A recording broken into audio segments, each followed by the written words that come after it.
I told you that before you go to US, you've got to find out what's going on in US. Now, so what do I mean by snoop around? I'll tell you what I mean. A lot of people, a lot of European entrepreneurs, they go to conferences in the US, they network in the US, they go to New York, they're undecided. Do I go to New York, do I go to San Francisco? And you experiment. Doesn't mean you kind of hook into the ecosystem, but you figure out who the players are in your business. So you take periodic trips, and figuring out what you have to do is an iterative process. You don't decide in one trip of a week, boy, this is the place and I'm going to move everything over. It typically is a period of time. You talk to your competitors, actually. You talk to your channel partners that you may want to work with. Even though you may not be raising money when you first go to US, you may want to do what a lot of ventures do, is they schedule meetings with venture guys if they can get the meeting, not to raise money, but to say, this is who we are, we'd like to be on your radar, this is our business plan, what we intend to do, and would we be attractive to you in 9 months when we're going to raise capital? That's not a bad idea, right? If you can get the meetings. And you can say, yeah, but you're kind of blowing an opportunity because venture people only talk to you once. That's not true if they like you. You can get in the room and they like what you're saying, and everyone likes to be a mentor. They really do. And it's part of technology and the ethos of the way people think about things. Why not take advantage of that, right? So that's part of your education. So snooping around is talking to some investors, talking to your competitors, talking to your customers, and triangulating and saying, okay, so what does it mean? What does it mean for my business when I go to the US?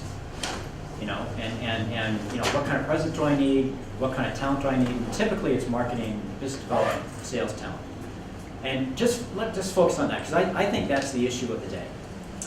You don't go to the US to hire engineers. You know, so the issue is on expensive technical talent doesn't affect you. What affects you is what kind of human resource do you need that's going to be your presence in the marketplace to your customers. And it's one or two people. And then you're going to scale from there. Finding those guys is hard. It is really hard. They're in high demand.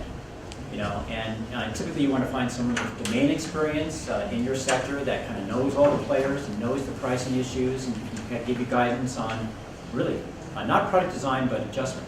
Sort of, you know, not changing the business model because you don't want to go move too far afield from what's worked over here. But what you got to do is sort of launch in the US, right? And I can't really tell you with any certainty, if you do this and this and this, you're going to find the right person. I think you've got to be in the market and ask people who's around and who's done what and figure it out. And over time, you're going to come up with the right names.